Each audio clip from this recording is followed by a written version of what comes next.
But I'm sure we're going to have a very good evening because Yeah. sleep is very important.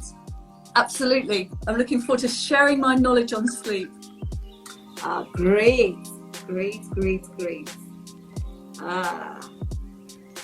I'm looking forward to hearing. I have my notebook beside me to take notes.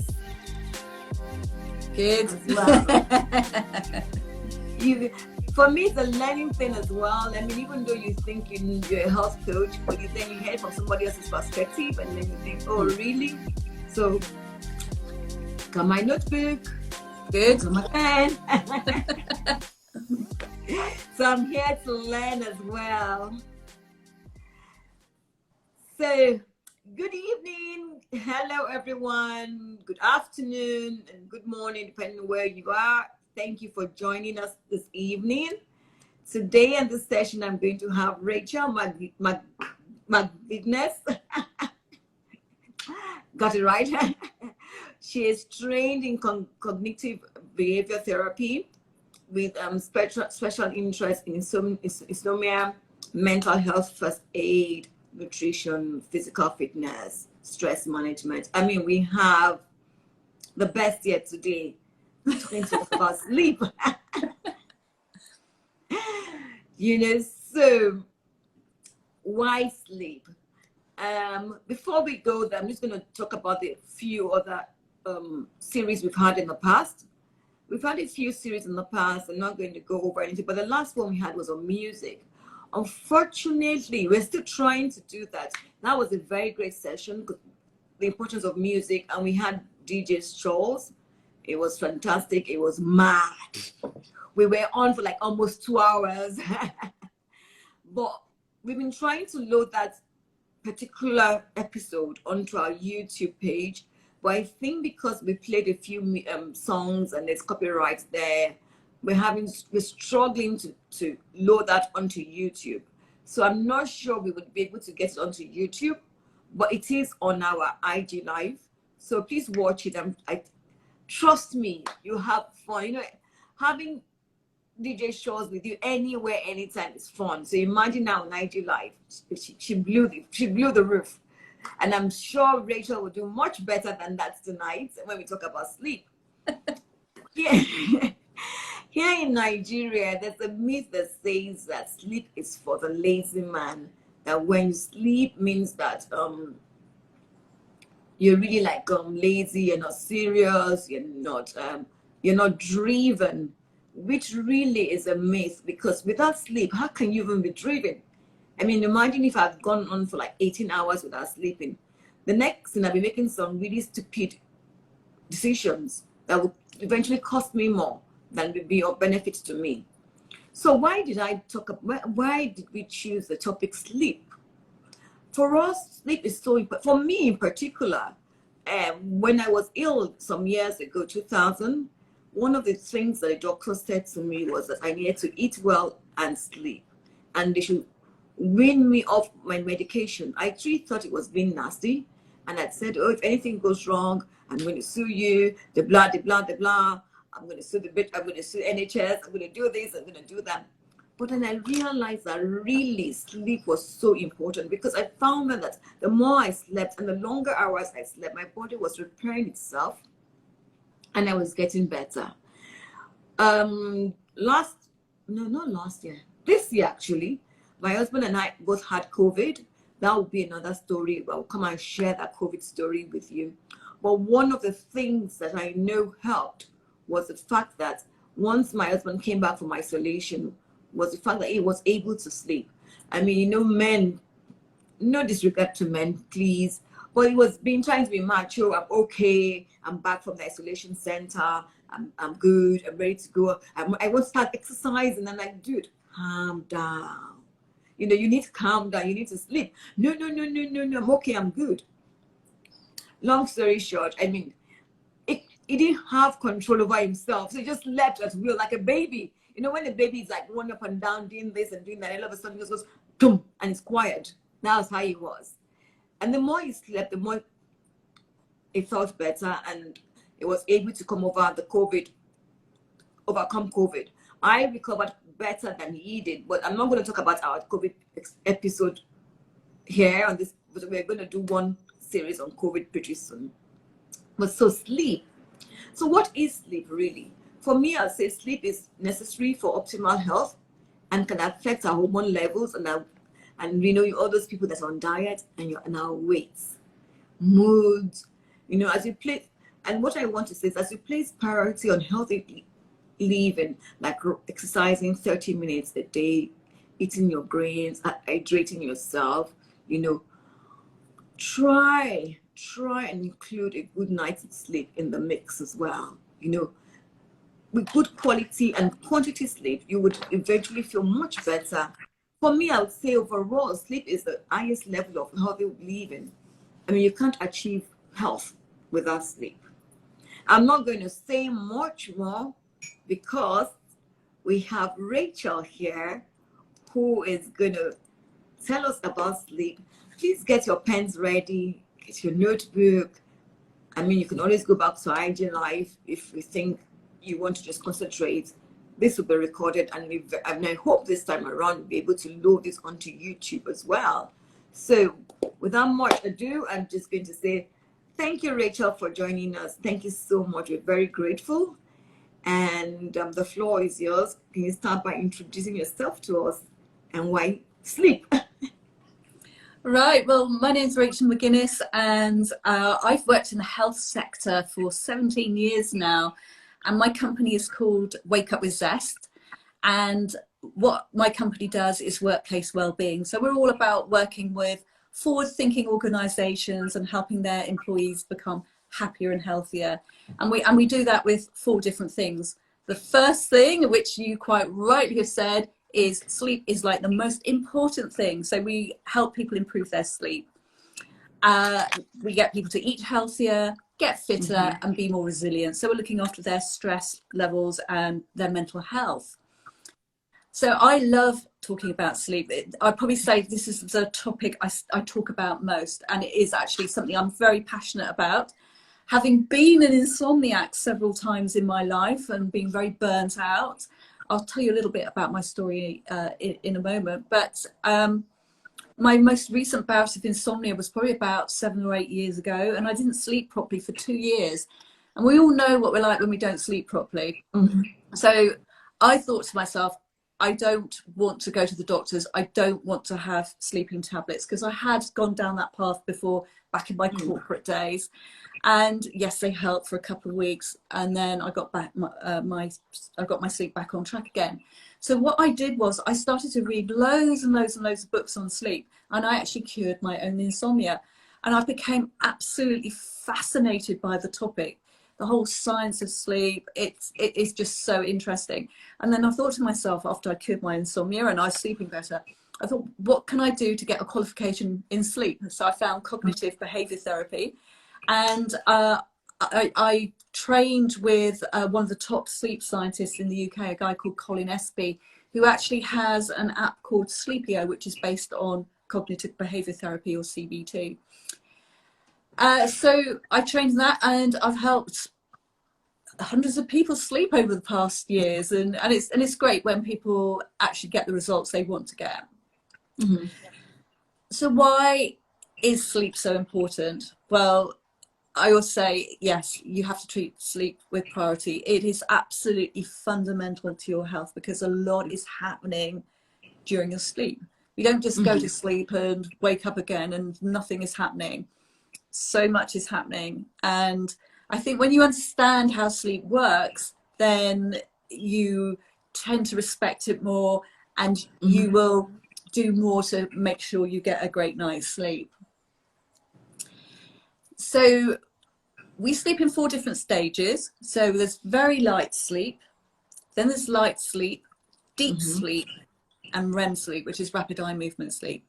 So when we go to bed, and we're nice and relaxed before bedtime, so we're going to talk about that in a moment, but you put your head on your pillow and you close your eyes, and sometimes you can feel yourself drifting off, and you maybe have like little micro dreams, and you might wake up again, or you might wake up with like a sudden jerk, and then you may go back to sleep again. So that's very light sleep. And then you'll go into light sleep, and then you'll drop down into deep sleep.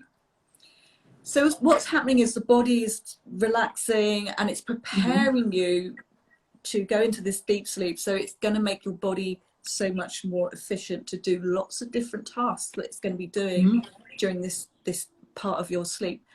Yeah. And then you'll go back up into light sleep, and then you'll go into REM sleep, which is rapid eye movement sleep. So we actually sleep in 90-minute cycles. Yeah. And these actual cycles happen through the day as well. They're called ultradian rhythms. So you'll go through all the different stages of sleep, but your first 2 cycles of 90 minutes of sleep will be mostly deep sleep, and then it tapers off into REM sleep, rapid eye movement sleep. So deep sleep is about 20% of your night's sleep. Light sleep is 50%, very light is 5%, and REM sleep is 25%. So as you're drifting off, your body, as I say, is relaxing, trying to get you into the most efficient state possible so it can do all sorts of different tasks. So your muscles are relaxing, your blood pressure's dropping, your breathing is slowing down, your brain waves are slowing down. So you're just getting more and more and more relaxed. So when you hit deep sleep, this is where I say the magic happens. So this is where your brain is consolidating all the memories and experiences that have happened during the day. And it's like a computer doing a backup to a hard drive. And it's sorting through all the different things and thinking, well, yeah, I'm going to keep that. I'm going to put that into long-term memory. No, don't want that. Because we can't keep absolutely everything in our brain. Even though our brain has a massive capacity. I can't remember how many terabytes it is. I can't remember if it's like 1 billion or 2 billion, but it's enough for like 500,000 movies. So I like that. I had no idea, 500,000 movies. Yeah. So if you had like a computer that could store 500,000 feature-length movies, then that's what the capacity of your brain. And so everything's being consolidated and sorted out and being filed away and being sent from short-term memory to long-term memory. So that's why people say maybe you think on a problem and you wake up the next morning and you kind of think, I've just solved that problem. Or maybe you're studying for exams and they say, don't study for exams all night. Don't do what they call cramming. It's better to get a great night's sleep because you will have remembered and retained more overnight. And then the next thing that happens is that your brain has its own cleansing system, a detox system. So in our body, we have something called the lymphatic system where we sweat and we go to the loo, but our brain has its own dedicated system. It's called the glymphatic system. And this only works during deep sleep. That's right.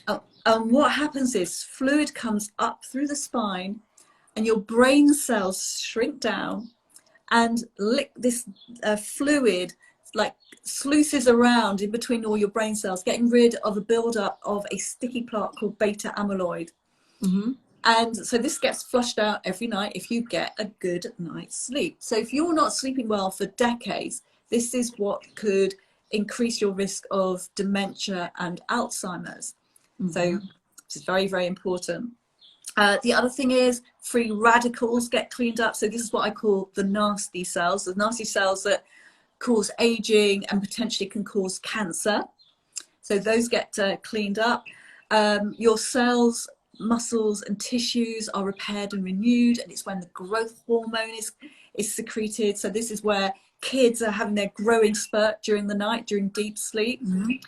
And then there are certain processes that are reset and regulated. So things like your hormones, your blood pressure, your digestion, your metabolism, and your immune system. So there's a lot going on in deep sleep. So that's why it's really important that we respect our sleep, because else these things just don't happen. So when I was talking about resetting of hormones, and your digestion, so there are 2 hormones, one called ghrelin and one called leptin. So ghrelin controls your appetite, tells you when you're hungry, and leptin tells you when you're full. So what happens is ghrelin reduces or decreases, and leptin increases. So when we're tired and we haven't been sleeping well, we crave more carbohydrate. So if these hormones are out of balance, it means that we can't control our appetite, so we're going to be eating more. And if we're not sleeping well, we're going to be increasing our cravings for like junk food by 42%. And of course, if we've got no control on when we're full, it means everything's going into the fat store. So potentially we can increase, our weight can increase if we're not sleeping properly. So if you go for long periods of time, you know, as I say, decades without sleeping properly, this can increase our risk of things like anxiety and depression. So depression is like a precursor for, or sleep deprivation is a precursor for insomnia. We're increasing our risk of high blood pressure because that's not being regulated, which will then lead on to increasing our risk of strokes and heart disease, cancers if our free radicals aren't being cleaned up. And what were the other things I was going to say? Type 2 diabetes, and then increasing the risk of neurological diseases like Alzheimer's and dementia. So hopefully that's frightening people enough to go, okay, I need to get my sleep, treat it as a priority, which is kind of what I did. I was reading all this science about sleep, and I was thinking, I really need to make sure I get a handle on my sleep. So that's the sort of basic science behind sleep. So Rachel, I was just going to ask, how do you know when you've gotten that deep sleep? Unless we were to put everybody in a lab, we wouldn't know. If you're wearing things like a Fitbit, which has a sleep tracker on it, it will actually tell you how much deep sleep that you've had. However, how accurate these things are, I'd probably say about 70% accurate. They are improving all the time. Now, they've got something in them called an accelerometer, which monitors your movement. So in every stage of sleep, except REM sleep, we will move around a little bit. And so it's tracking the movement of your arms, and also they've got heart rate monitors in them as well. So they're measuring our heart rate. So it can actually track which part of sleep that you're in by looking at your heart rate and then how much you're moving around. And actually, one of the things I didn't say is when you're in REM sleep, it's almost like you're awake. Because we've got the muscles moving in the eyes, rapid eye movement. And it's probably when we're sort of doing some of our dreaming, but we don't just dream solely in REM sleep. We do dream in other parts of our sleep as well. But the interesting thing is, as I say, our breathing is nearly like we're awake, brain waves like we're awake, heart rate. Now, the only thing that's the exception is that our muscles are paralyzed when we're in REM sleep. And they, really? Yes, and our scientists seem to think the reason for this is to actually stop us from acting out our dreams. So no, go ahead, and I'll ask you my question afterwards. Yeah, well, so this is quite interesting because there are certain sleep disorders that where people don't have this mechanism working, and they may experience things like nightmares where they might be sort of night terrors, or they may sleepwalk during deep sleep, not REM sleep. But there are certain conditions where this, as I say, this mechanism isn't working, and where maybe they are acting out a dream and they become quite violent in their sleep. And some people have actually been killed, or people have committed murder during this REM sleep if they haven't got this mechanism of the paralysis of the muscles. So it is quite interesting. There are quite a number of sleep disorders connected with that. I mean, you just answered my question, because I was going to talk about that as well, that, you know, sometimes when you're sleeping, people act out different things. Sometimes people are sleeping and they are crying. And people are sleeping and they're talking. You know, I find that quite, or they're walking around and they have no idea about it the next day when you say to them, where were you walking around? What were you looking for in the middle of the night? And they're like, was I? And then you find some people that while they're sleeping, they're like, really like gesticulating and whatnot. Yes. Oh, So so that's a sleep disorder. I didn't know that. yeah, so some of these things happen during deep sleep, and they seem to think that this is maybe a part of the brain that is responsible for doing certain things hasn't closed down, so it's still awake. So people will get up and they'll sleepwalk. You know, you'll find they're doing their gardening, or they're working, sending rude emails to their boss, or they're talking, or some people are sleep eating. People are sleep driving. You know, there's all sorts of crazy things happening, but they have no recollection of those. The other thing is night terrors as well, and quite often this happens with younger children between the age of, I think it's about 3 or 4 to up to about 8 or 9. So that's something that can be more problematic for the people around them, because they won't have any recollection of a sleep terror. So if you have a child that has a sleep terror, then don't wake them up. They won't have any recollection of what has happened. It's, as I say, it's more distressing for the parents. Okay, it's amazing you said they're eating in their sleep. So when that happens in this part of the world, in Nigeria, we link it with spiritual things going on, saying, oh, this must be a spiritual attack, or you're being fed in your sleep. But I didn't know it was a sleep disorder. So it's amazing that we look at it from a different point of view. Because some people will say, oh, in their sleep they ate and they had a good meal, you know. But you're saying it's a sleep disorder. Yeah. On this side of the pond, we're saying it's a spiritual attack. It's called a parasomnia. So it's amazing. So my Nigerian people, so not every time when you eat in your sleep or when you walk in your sleep is a spiritual attack. It may be something you have to look at. Maybe it's a sleep disorder, as Rachel said. So please, let's take that. Let's note that. As long as you're not doing any harm, then that's fine. But if you're sleepwalking and you know you're in danger, there's a story of somebody who climbed a crane. I think it was like a 15-year-old girl in the middle of the night actually climbed up a crane, and she was in the cab of this really high crane. So I mean, she was very lucky that she didn't injure herself. So somebody had to kind of get her down. But you know, there's all sorts of crazy things that people have done. So as long as it, you know, if you're wandering around the house, then that's fine.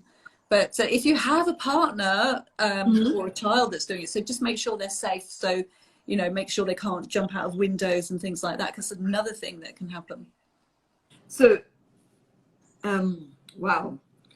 So when all this disorder happens, yeah, and sleep is supposed to be good for us, and we're supposed to try and get as much quality time, quality sleep as possible, and you have this when you're in deep sleep, how long do you think someone should be in deep sleep for? So for example, if I have a partner that has all these disorders, and I'm seeing it because maybe I'm awake or I got, you know, and I'm seeing him or seeing her doing what they're acting out in the sleep, should I wake them up?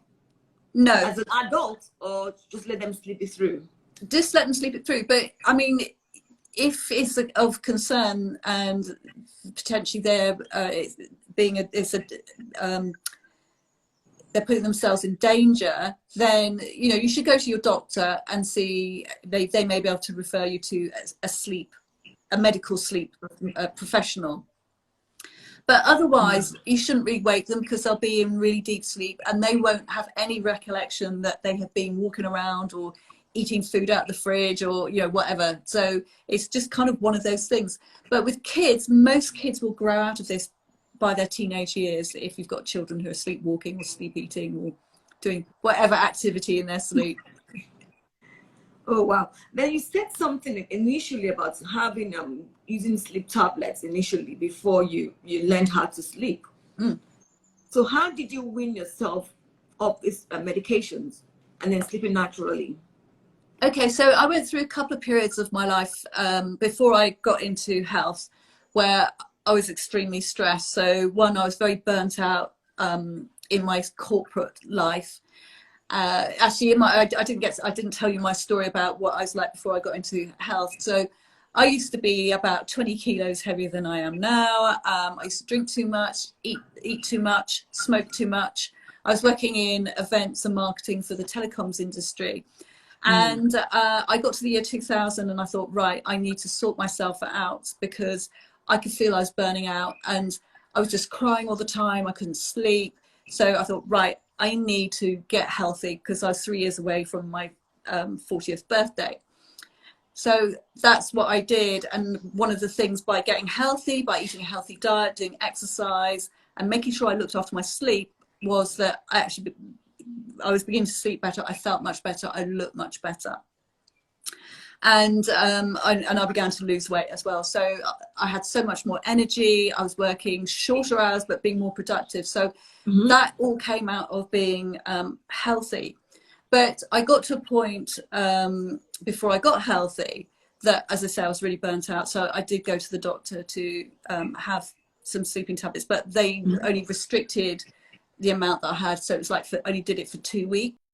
And then another period of time, my mum was terminally ill. I had some sleeping tablets then, but I didn't like taking them because I did feel like a bit of a junkie sort of taking them.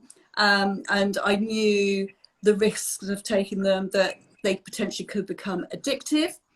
And also I knew that their effectiveness doesn't last. So people get hooked onto them and then they can't do without them, and then they try to wean themselves off them, and you get something called rebound insomnia, where your insomnia ends up being even worse than it was before. So we're going to go through some top tips to help you sleep, and this is, you know, all the things that I teach my clients who maybe haven't slept for like 7 or 8 years properly. And it is all about being quite strict with what you do, but actually at the end of the day, it does work. It may take some time, but I really don't recommend medication. Okay, cool. So there's something you touched on before we talk about the sleep hygiene, is you lost weight by sleeping well. Yes. Exercising, so shutting your eyes, exercising, eating well, you lost weight. But I want you to elaborate more on the part of losing weight, because I have some of my friends here, we have people here that are concerned about their weight, and they're doing all this exercise, they're eating well, supposedly eating well, but yet the weight is not coming off. You know, I actually have someone that keep on saying, you do a lot, you eat well, you exercise well, but you need to sleep. But sleep is an issue. So I would love you to expand on that bit about. Okay, so shutting your eyes and losing weight. Yes. So what actually, one of the things that happened to me really from my teens up until the age of 37, I dieted. I was permanently on a different diet. I was a professional dieter, so I'd lose weight and put it back on.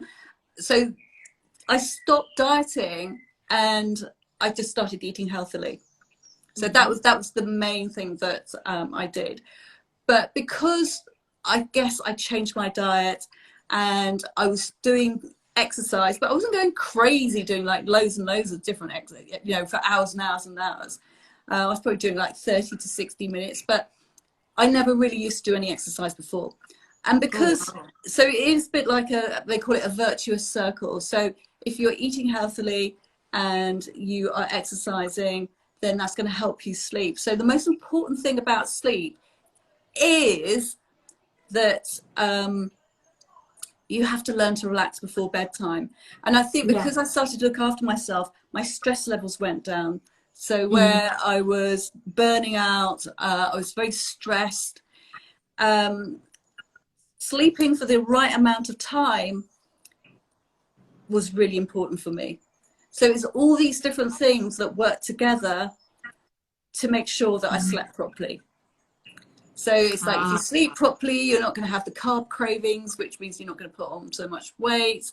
If you're doing the exercise, that's doing you good too, because it's helping your body, you know, lower your blood pressure, look after your mental health. So all these things work in conjunction with each other.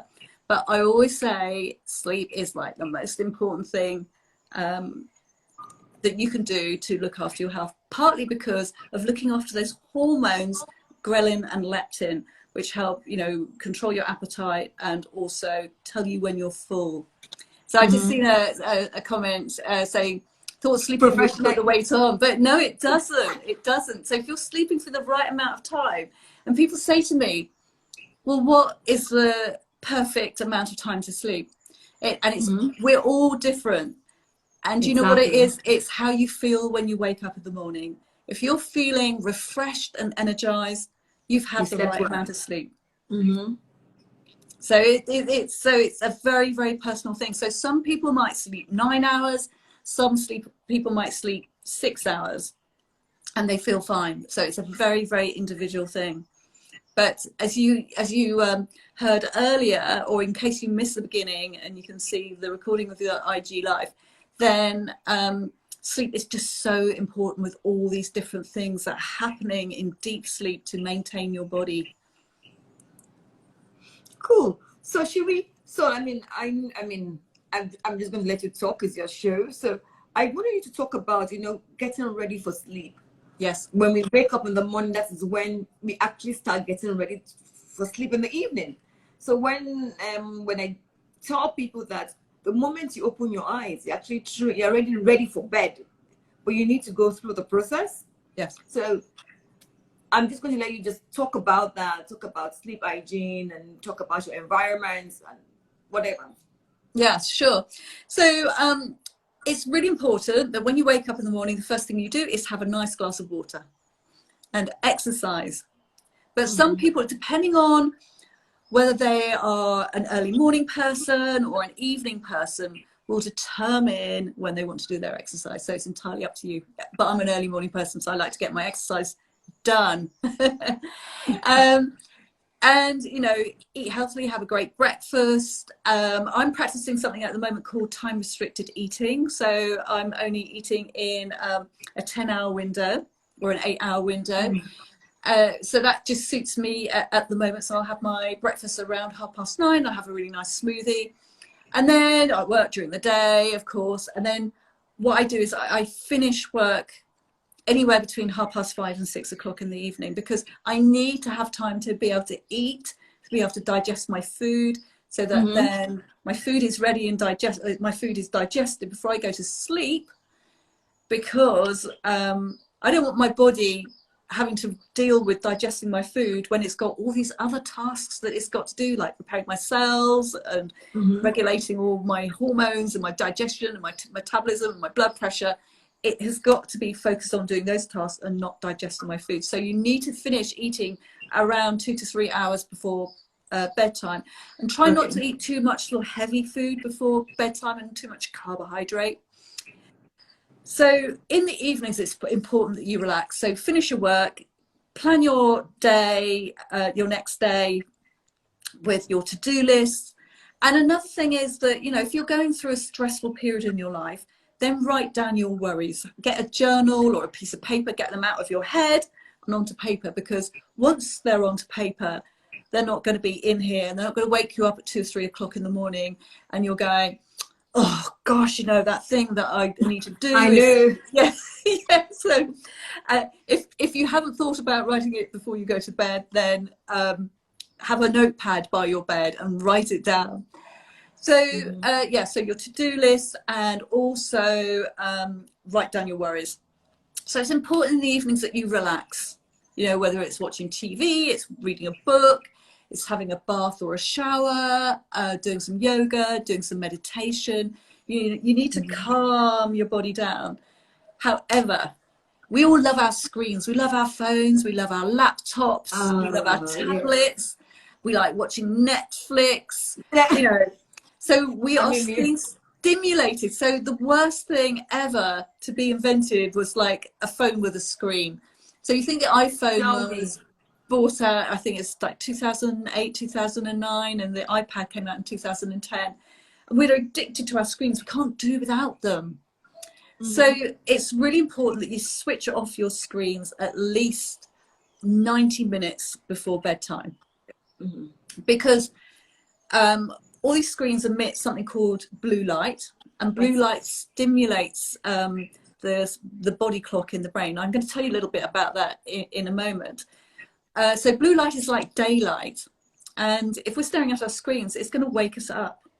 But people were saying, well, I've got a filter on my phone, like that warms the screen so it's not cold light coming out of my phone, or I've got the same on my laptop. Yeah, so it's just kind of one of those things that it's what you're looking at. So, for example, if we were doing this IG live at 9 o'clock in the evening, we're actually sort of stimulating you. It's either going to stress you or excite you. So whether you're looking at social media, you're working, or you're shopping, it's all stimulating your brain. So you need to be able to relax down. I'm just going to go slightly off on a tangent, so we'll come back to sleep tips in a moment. But I just wanted to explain a little bit how sort of sleep works. So through our eyes, we've got light coming in through our eyes all the time. And at the back of the optic nerve, which is part of the brain called the hypothalamus, there is our master body clock, and it's called the suprachiasmatic nucleus, or the SEN, because suprachiasmatic nucleus is quite a mouthful. So this is light sensitive. So it's detecting the light all the time. So I guess in Nigeria, is it dark at the moment, or is it light? We don't have the long daylights we have during the summer months. So we have right now we have just like the winter, no, not like the winter months. So it's dark now anyway. It's 7 something and it's dark. Okay, so it's still light. So because you're near the equator, so we're sort of further up, and it's still light at the moment. But the light is beginning to fade. So the SCN detects this. And as the light starts to fade, it starts to signal to another gland behind the SCN called the pineal gland. And the pineal gland secretes a hormone called melatonin. And melatonin is our sleepy hormone. So this will help drive sleep.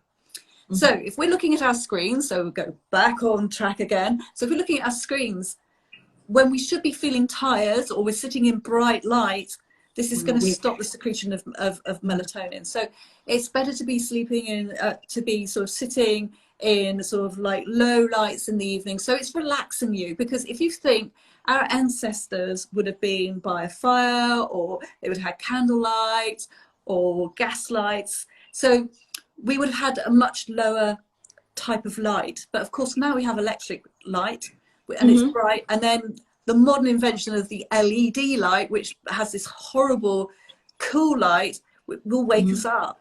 And it's quite interesting, because Edison, who invented the light bulb, he was in fact an insomniac, and he thought that sleep was a complete waste of time. He was very wrong. That's a myth here as well. Yeah. So so it's important that you relax before you go to sleep. So read a book.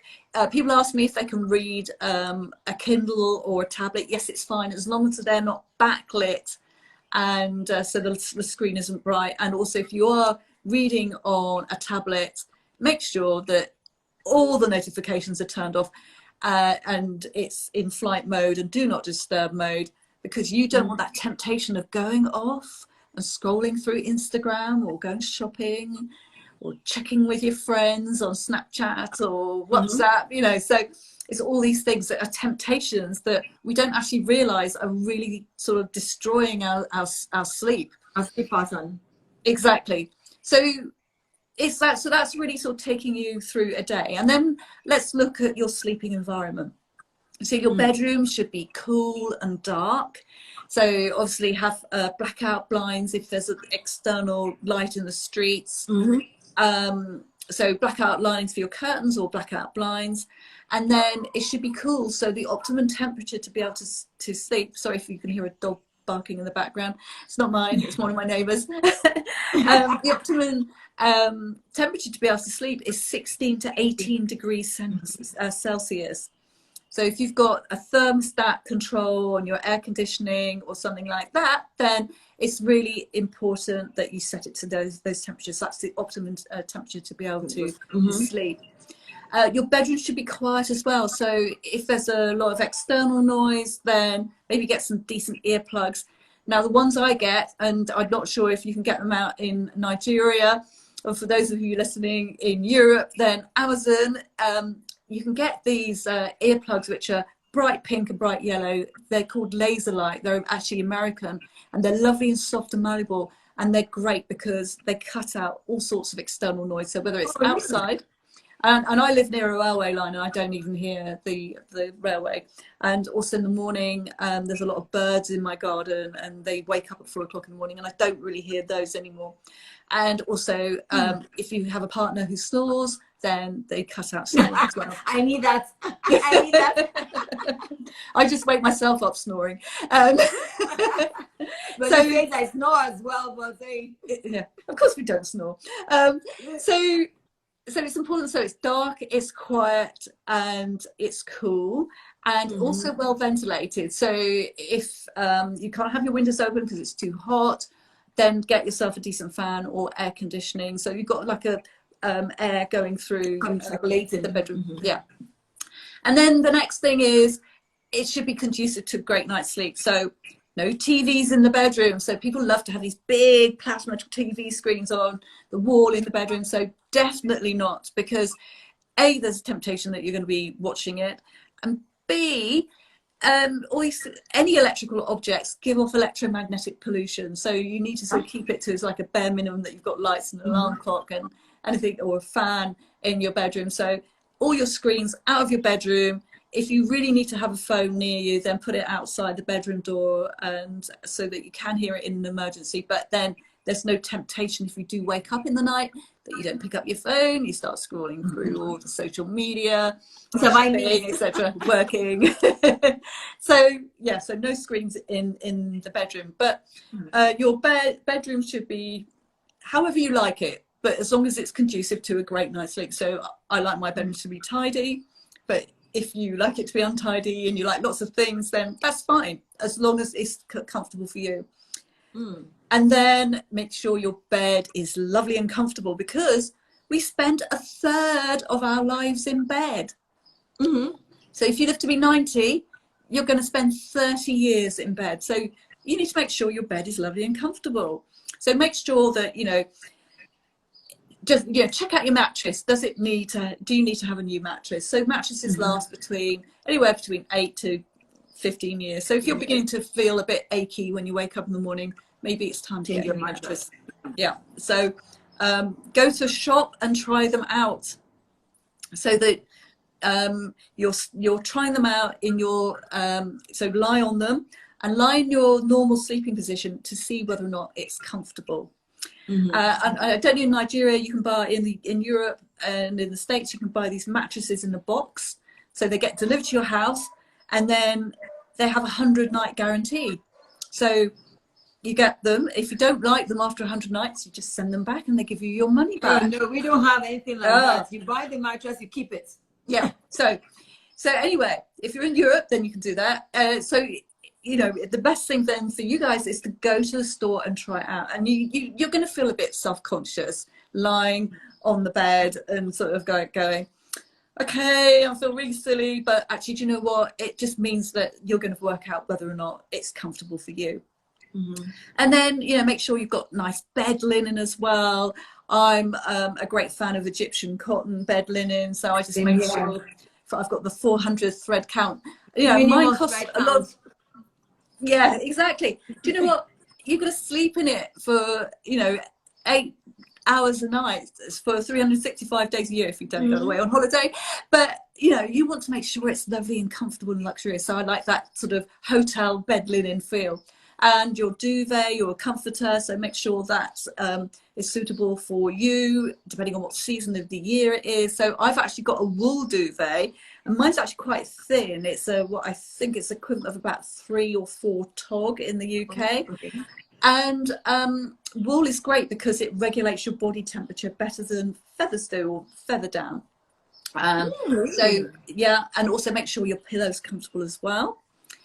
So I invested in some good pillows, because they need to be able to suit your sleeping position. So whether you're a side, a back, or a front sleeper, or a mixture of 2 or 3 of those. So that's your bed, really. I don't think I've missed anything else off the bed. And then some top tips now for sleep. So one of the things that I learned a few years ago after reading the book Why We Sleep by Matthew Walker, which is a bestseller about sleep. So he's a professor of neuroscience and sleep in America. He's actually British. And I actually saw him speak a couple of years ago as well.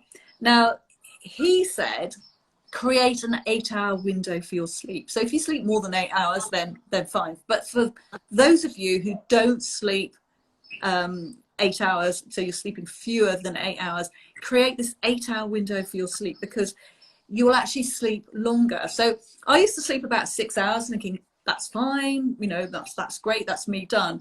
But I was gradually finding that I was feeling tired when I woke up. So I instigated this 8-hour window. So I switch my lights off at 10, and then I wake up at 6 o'clock in the morning.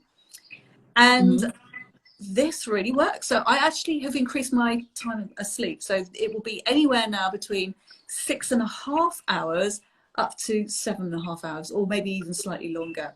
So that is a really great tip to give you.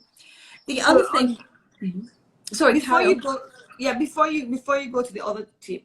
So this is learning how to sleep, really. Yes. So you have to teach your body to sleep. Yes. Because before, initially, I used to pride myself that once I have 3 to 4 hours sleep, I'm good. Until like my body literally shut down on me and said, you know, I need to just recalibrate. And so I like the fact that you're saying that we need to train our body to sleep. Yes. That's what you're saying. To also get that optimal 8 hours sleep. So 8 hours is an average. So adults, to get a decent amount of night's sleep, it's between 6 to 9 hours. So as I say, we're all different. So it depends how you feel in the morning. If you're sleeping less than 6 hours, that actually isn't too good for you, because you're going to be tired. And this is where you're starting to create some potential health problems in the future. Yeah. So actually, if you look at some of the presidents, world presidents, and prime ministers, they said, we sleep 4 hours a night and that's enough. And it's like a badge of honor that's the, you know, they only sleep 4 hours because they're so busy. Okay, so you look at President Reagan, Margaret Thatcher, both boasted that they only slept 4 hours a night. Both of them had dementia or Alzheimer's when they passed away. Donald Trump says the same. Well, need I say anymore? I'm not going to get into politics. But yes, so it's important that you kind of learn to sleep more. And it might mean that it just takes a while. It can take quite a few weeks, even a few months, but you just have to be patient. All of a sudden, it just happens. So the other thing is, so we talked about the 8-hour window. The next thing is to have a bedtime routine, which we've talked about, sort of relaxing before bedtime, but it's to have a regular bedtime.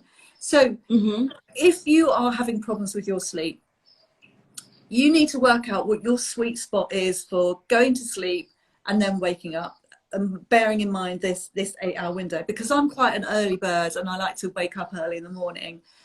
So therefore I found that 10 o'clock is my sweet spot for switching off the lights.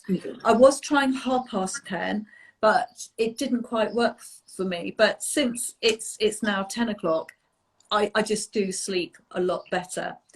And I've also moved house, as I mentioned earlier, sort of recently. And before, I've been sort of living in sort of middle of towns, and I've just found that I haven't slept as well as I do now, where I'm on the edge of town, I've got a nice garden, and there aren't too many buildings around. So there's a lot more like fresh air circling around, and it's like circulating around. So it's like I feel I can like breathe again. So that's important, that you know you're able to have all this sort of like fresh air or ventilation sort of coming in. You know, if you're in a hot country, then you know you've got decent air conditioning and it's not too dry in your bedroom. So find out what your sweet spot is for your bedtime and your wake up time, and keep to it even at weekends. Your brain does not understand weekends. Weekends are a relatively modern thing, so you can deviate from your bedtime. If you're struggling with your sleep, I'll probably say plus or minus 20 minutes, but keep with it and just keep going with it for, you know, a couple of months or so. It could take 3 months for you to get your sleep back on track, which is what happened with me when I didn't sleep properly for 2 years. So just be patient, and it will come, because it's just training your body to sleep. Your body, your brain knows how to sleep, but it's just getting it back into that habit again. So the next thing I wanted to mention was that some people have difficulty getting to sleep. So I talked about, you know, emptying your brain of all your worries and your to-do lists and everything like that, so that you haven't got all these things mulling around in your head. Also, the other thing is, be careful of what you're watching on television or Netflix before you go to sleep, because that could be stimulating your brain. So, for example, police dramas or crime thrillers, things like that, they could be contributing to your sleep disturbance, which, you know, sometimes I've done that when I'm thinking, oh gosh, all I keep is dreaming about what happened in that murder scene in that crime thriller. So be careful about what you're watching before you go to bed, and also what you're reading as well. So if you're finding it difficult to get to sleep, so it's really important that you learn to breathe properly. So you need to belly breathe, so yogic breathing, so breathing from your diaphragm. And normally when we sort of think, okay, we're going to take a deep breath in, so we go, and our shoulders go up. So if you're breathing into your diaphragm or the top of your belly, if you put your hand on your belly and you breathe into that, you find that your shoulders aren't going up.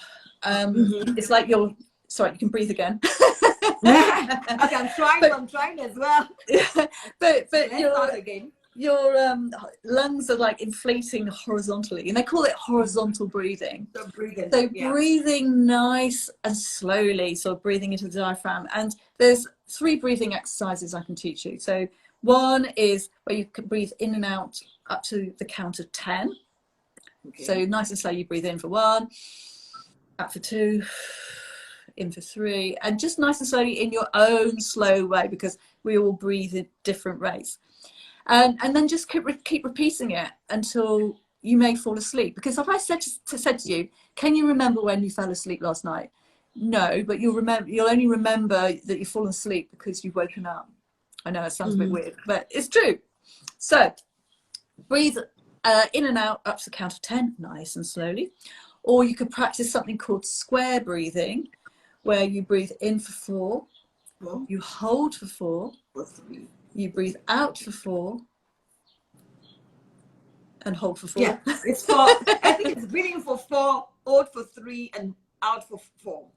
Oh, you could just do 4, 4, 4, 4, or there's all sorts of different ways of doing it. Somebody said to me the other day, it's 6s, it's whatever works for you, but it's in, hold, out, hold. Yeah. So you're sort of alternating to hold and in and out. And then there's another one called the 4-7-8 technique, and all these things help sort of lock you into your parasympathetic nervous system. So this is your rest and digest, your calming side of your system, rather than the fight or flight side of your system where you're stressed. Because when we're stressed, we breathe, shallow breathe. So it's most important that you're getting oxygen into your lungs, and it's going out through into your blood and out into the rest of your body. So nice deep breathing. So 4-7-8 is breathe in for 4, hold for 7, and out for 8.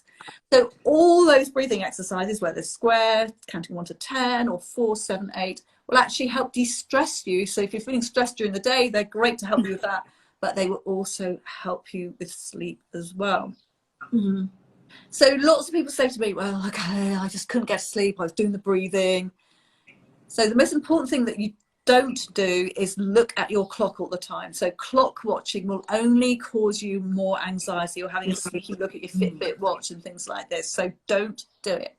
So what I say to people is guesstimate. So estimate and guess 15 minutes and think to yourself, right, okay, if I'm not asleep in 15 minutes, then I'm going to get up and get out of bed and go and read somewhere else. Oh, and I need to remember to tell you something about staying awake as well in a moment. So let me just tell you about getting up. So you get up, make yourself a cup of decaf tea, so something like Rooibos, Red Bush, or chamomile. So something decaf, not coffee.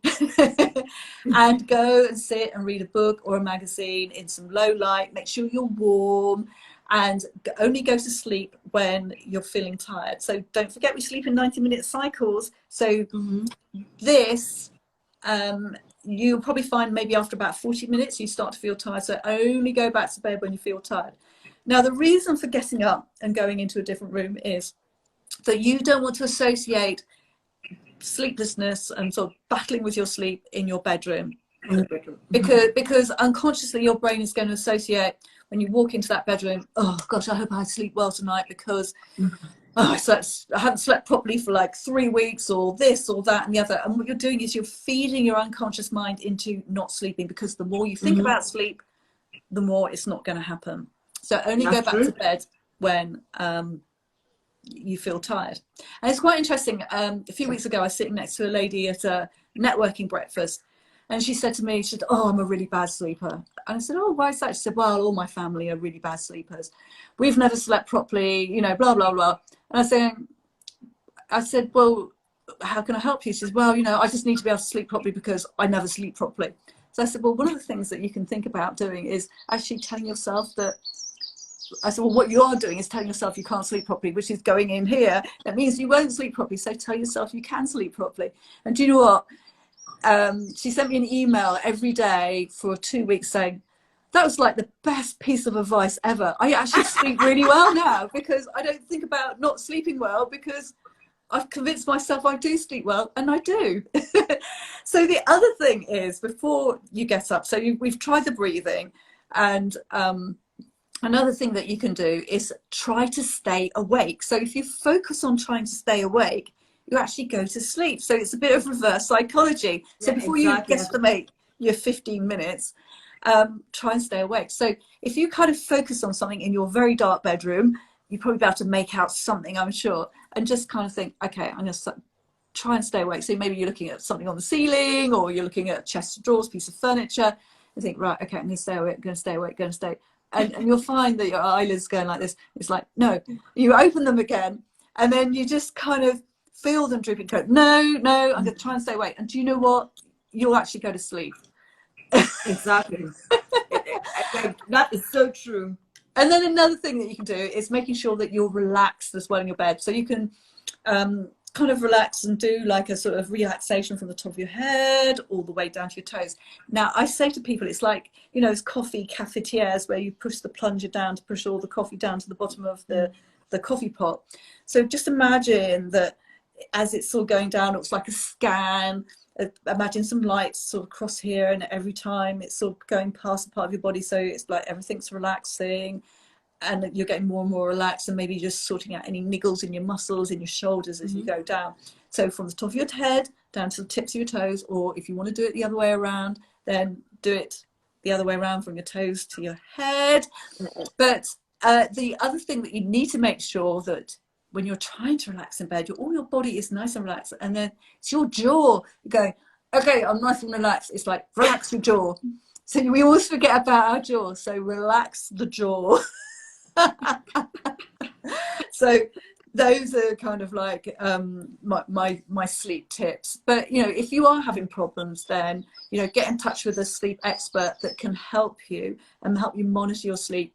And also keep a sleep diary as well. I mean, if you want a sleep diary, then, you know, let me know. Just email me and I'll send you one, or contact me through Instagram at Wake Up with Zest. But monitor your sleep and work out what it is that's causing the problem with your sleep. Is it that you're on your tech too late? You know, I find that if I work past 7 o'clock, you know, I say I want to finish my work at 5, 6 o'clock because I want to eat. If I'm working late in the evening, sometimes I do not sleep well because my brain has been sort of like activated.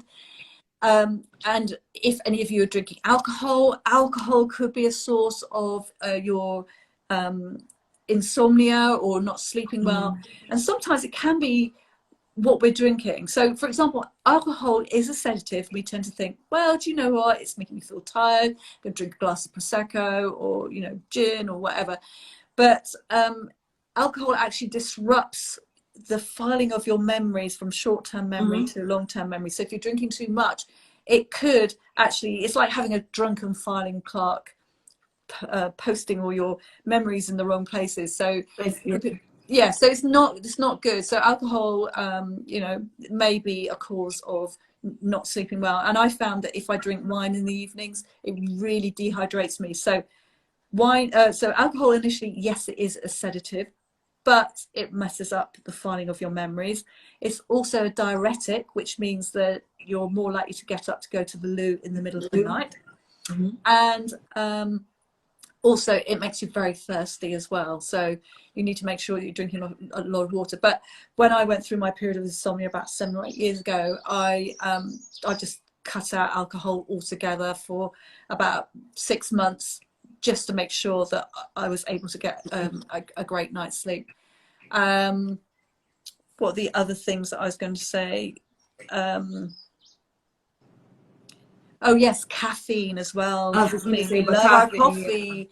So you might be sensitive to caffeine. So some people go, okay, if I cut down on my caffeine, or I make sure that I have my last cup of coffee at 11 o'clock in the morning. So caffeine actually has a half-life where it can stay in your body for up to sort of 6, 7, 8 hours after you've drunk that coffee, depending on how sensitive you are.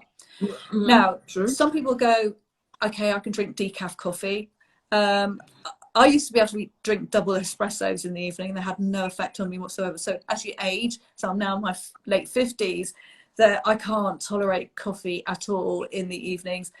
I can have decaf coffee at weekends, but that's it. I had a lovely cafe opposite me where I used to live, and I was getting used to having a decaf latte. And I had to stop doing it because it was just disrupting my sleep, because I was waking up in the night with palpitations. So coffee can do weird things to you, but it also blocks a brain receptor, a neuro receptor called adenosine. And adenosine, like melatonin, is another driver for sleep. And what happens is it blocks those receptors and can keep you in this sort of fight or flight syndrome, this sort of stress syndrome, or stress response, which means this is where you're getting palpitations. So that's what it's kind of doing for me. It's blocking those receptors and making me have like fast heart rate. So be careful with caffeine, and also it's a diuretic as well. So it will make you get up to go to the loo in the night. So those are some of the sleep tips for you. Other things people ask me about: sleep aids. So things like earplugs. Yes, I've just recommended earplugs, the ones off Amazon. Lavender oil is another one. Lavender oil has a soporific quality. Some people don't like it. There are other oils essential oils. Chamomile tea and things. Yeah, exactly. Bergamot or geranium, or some things that are nice, relaxing oils. But put a couple of drops on your pillow, no more than a couple of drops, or maybe in a diffuser that you can smell lavender. Now, the other thing is that if you're traveling quite a lot, take lavender with you, because then it's like a cue for your brain. Your brain understands that, because you have this little routine before you go to bed. You put the couple of drops of lavender oil on your pillow. It smells it and thinks, oh, it's sleep time. So do it when you go away. So take a bottle with you in your wash bag. Just trying to think the other sleep aids. What about tea? Sorry? What about teas? Herbal teas? Teas like chamomile. Chamomile's really good. Red bush, rooibos, that's really good. So herbal teas. I've not really gone for the herbal mixes, but do you know what? If it works for you, then try it. Also, the other thing that I it's a personal choice, but it's very popular in Europe, pillow mists. So they are but do you know what? They're really expensive. You're much better off with a little bottle of lavender oil. But with the pillow mist, you don't need that much. So I have a pillow mist that I've had like now going on 2 years. Same bottle going on 2 years. That's good. And I find now that all I need is just a little spray, just one spray. Yeah. And that helps. And maybe because I don't use it that much. So one of the things I do is like I got this sleeping body wash from Bath and Body Works in the States, and I got the sleep. They have different things for different things, but I got the sleep. So what I do when I've walked my events for such a long time is that I have a massage bowl or a little spa thing for my feet. I soak my feet in chamomile and lavender. Oh, for lovely. like Yes. for like 10 minutes. Then I go and have a shower with a sleep bath, rub myself down with the sleep, and I put the body mist. I sleep like a baby, you know. And then and then tea as well. So when I got into tea, let me tell you the story. So I ordered this tea from Amazon. So I ordered lemon balm, lavender, and chamomile. And I thought, oh, fantastic. Let me try a cocktail. And I got the real, so I got them infused. I got a teaspoon of each and infused them. Mind you, I was at work. And I thought, okay, let me drink this. Initially, it was so nice and relaxing. And the next thing I was like, out. It was like a drug. So, and I was like, I think I woke up an hour afterwards. I was like, what happened? How can I have fallen asleep at work? But what happened was that I'd done a cocktail of all this lavender, chamomile, lemon balm tea and infused them together. So advice I'm going to give, don't mix your teas. So if you're going to unless they're pre-mixed. If you're going to take lemon balm, take lemon balm. If you're taking chamomile, take chamomile. But don't ever mix your teas. You know, but we'll leave it to the experts who've like created a sleepy blend. But yeah, and actually another thing that if you've got a lot of external noise outside your bedroom, and as I said, I live near a train line, but I've got my earplugs, but I've also got white noise playing as well. So I've got an old iPhone which has got nothing on it, so it's got there's not going to be any sort of just notifications coming through. So this app is called White Noise. I'm sure you can get the equivalent on an Android phone, but I got this from the App Store from Apple. It's free, and I play the sound of crashing waves all night, and actually it's really, really comforting. And so it just blocks out any external noise. So white noise is good. So you can get all sorts of different white noise. You can have the sound of a fan, air conditioning, thunderstorms, rain, whatever does it for you. There's like loads of them, and it's free. So, I mean, what we're going to do is like, I mean, after this, Rachel and I'm going to get all these apps and all these things she's recommended, and we're going to put it on IG Live, on the IG page, so that you can always go back to it to refer to it. And little tips of things that we've spoken about today will be on the page in a few days' time, like about a week or so that you can always go back as there's a reference point for you, because I know there's a lot to take in today. We appreciate that, but then we'll make it easy for you as well to make sure that you can go back to our IG page and look at these things, and we'll tell you where to buy them from, and we would eventually summarize this as well so that you can always go back to it. But another thing I wanted to talk about, and I wanted to talk about, Rachel, is that I know we've gone past our time, so please bear with us, but this is very important. And would you say having quality sleep has a lot to do with our production level? Are we productive when we sleep more? Are we less productive? Are we less productive when we sleep more? What do you think? What advice would you give? Definitely more productive when we wake up feeling refreshed. So it is all about this.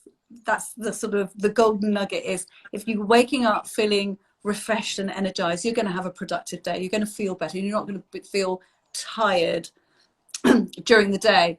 So because you've had a great night's sleep, you've had the proper amount of deep sleep. As I said, you're not going to know how much deep sleep you've had unless you're in a sleep lab or you've got a Fitbit or a sleep tracker that's going to tell you that information. But it is all about how you feel. So as I said at the beginning of this IG Live, that sleep is absolutely fundamental to your health, because there's just so much happening, and it's helping your physical and mental health as well as, well, as I said, it's doing all these things for your physical health, but it's helping your mental health as well, because this is where, you know, all your experiences during the day are being sorted and filed. And also when we dream, there is a purpose to our dreaming, that it's sorting out our emotions or any traumas that have happened as well. So if you kind of think that sleep is just a great investment for productivity, I think that's probably the easiest way to to explain it. Okay, one last thing, because we really have to go pretty soon, is we have doctors, we have nurses, we have shift workers. So the sleep pattern is not like our sleep pattern that we have the regular 9 to 5 to say. How are you going to, what advice are you going to give people that have to work shifts? Some people work overnight and have to sleep during the day. So that, what advice do you give shift workers? That's a really interesting topic, actually, to sort of talk about shift working. Now, as human beings, humans are the only species on the planet that have the ability to mess with their sleep. So we can fly across time zones. Fortunately, if I flew from London to Lagos, we're not really crossing time zones. So No. that's but when we start flying east to west or west to east, that's when we start to have problems. So that kind of messes up our sleep, because our whole sort of reference as to when it's dark and when it's light starts to get messed around. And it's the same with night shift, because humans are designed to be diurnal, which means they're supposed to be awake during the hours of light and asleep during the hours of darkness. However, there are kind of exceptions to this, because we are different chronotypes. When I talk about chronotype, this means whether or not you're like an early morning person, or you're a person that likes to go to bed late, but you're really bad in the morning. So we talked about exercise, and I said, you know, some people like exercising first thing, some people prefer it later on in the day. So for people who are working shifts, the people who are the night owls, the people that tend to go to bed later, tend to be able to cope better with night shifts. So the best way to manage night shifts, and if you're someone who's listening in and you're in charge of doing rosters or rotas, then try to have the night shifts sort of going in a clockwise direction, that they sort of start to get at a certain time and they get later and later and later, rather than going the other way, because it just means it's easier for people to adapt to those shifts in an ideal world. But you know, people are running businesses and it may not work out that way. So if you are a shift worker, then, and for example, it depends what time you are sort of starting your shift. But it's much better to actually maybe sleep towards the sort of late morning and in the afternoon into the evening, and then get up 2 or 3 hours before you're supposed to go to work. Also, watch what you're eating as well. So try to eat at the beginning of the shift, of your night shift, rather than sort of eating sort of later on in the night, because this is where you're increasing your risk of things like type 2 diabetes, and especially women who work shifts, they're increasing their risk of breast cancer. And it's the same for cabin crew, because they are sort of working also in all sorts of different time zones, and they say that female cabin crew have a higher risk of breast cancer. And if you're working shifts and you're female and you are in your 50s, then you know, maybe it's time to look at it to see whether or not you could work day shifts instead, because again, it's just not that good for you. People who are like the early bird type people, they find it really difficult to adapt to shift work. It just doesn't work for them. And if you're working a shift and then you're finishing early in the morning, so try to make sure that maybe you're wearing light blocking glasses or sunglasses for your drive home, so that you don't get so much light coming into your eyes that wakes you up, and make sure that you've got good blackout blinds if you are sleeping during the day, and good earplugs or white noise, so that you're not going to get woken up, and make sure there's signs on your doors so that nobody wakes you up when you're trying to sleep. And it's important, as I say, that you manage your eating. Now, between the hours of probably about 1 in the morning and 6 in the morning, is, if you're working shifts, we say it's like the most dangerous time for people to do really like focused jobs, because this is where accidents can happen. It's also being on the road at those times of in the morning is where people have the most serious road traffic accidents. because it's where we're more at risk of kind of being tired. So the most important thing is that you do look after yourself properly when you are working shifts and keep healthy. And if you're really struggling with it, maybe it's time to sort of give up the shift work. As I say, you know, some people don't have a choice, but it could be increasing your risk of you know, some pretty nasty things if you do it for too long. But as I say, night owls seem to be the ones that kind of thrive on night shifts. Fantastic. I mean, we've spent well over an hour here. And sleep for me is one of the topics I really love as well. And that's because I know the benefits. And when I do train my coachees as well, sleep is one of the things that once we get to the topic of sleep, we tend to stay on it for a very long time. Yes. And that's because of the importance of sleep. As I said earlier on, for me, I think the most healthy thing to do is sleep. Is to inculcate sleep into your routine. So into your 30 minutes walking, eating your grains, staying hydrated. Put it into your calendar that you must sleep. You know, it's part of your health routine. And for me, that's one of the things I really tell my my clients, that without sleep, we can't achieve any of these health benefits you want to achieve. Thank you very much, Rachel. You've broken it down very nicely. Better than I could have done. And thank you for your time. Thank you everyone for that joined. As I said earlier on, all our IG live series are on our YouTube as well, apart from the one we did on music, which we couldn't download because of the copyright. So if you want to listen to the effects of music and our mental well-being, please just go to an IG live. You'd see it there with DJ Scholes. I tell you, it was very interesting. It was fantastic. And this as well as really like raised the bar as well. It's fantastic. It's, I mean, we've had various topics on IG live. So I would say, please go and check it. And if you have any questions, if there's anything you want us to come and talk about, just send us a DM and we would arrange for it. We're going to go on a 3-week break. We won't be back in 2 weeks' time like we normally do, because I still have to do my other thing as an event planner. So I have an event in 2 weeks' time. But we'll be back in 3 weeks' time. And I don't know what topic we're going to talk about yet, but something is cooking. We have so many things. I have to think of which of them we want to pull out of the hat. But thank you very much. Thank you for your evening. Rachel, thank you so much. You're so welcome. In a few days' time, please come back to our IG Live, our Instagram page, where all these things, we will have summarized today's talk, and bring out the highlights, so you can just go. If you don't want to listen to the whole message, just the highlights as well will be on our IG page. Thank you very much. Thank you. We're so grateful. Thank you. You're very welcome. And everyone, sleep well tonight. Exactly. Follow my tips. It's 8:30 and we want to make sure that you wind down before you go to sleep. For those of you, I know some of people on this that I know they're going partying tonight. Make sure when you come back from your party, you know who you guys are. Sleep. Thank you, everyone. Take care, everyone. Thank you.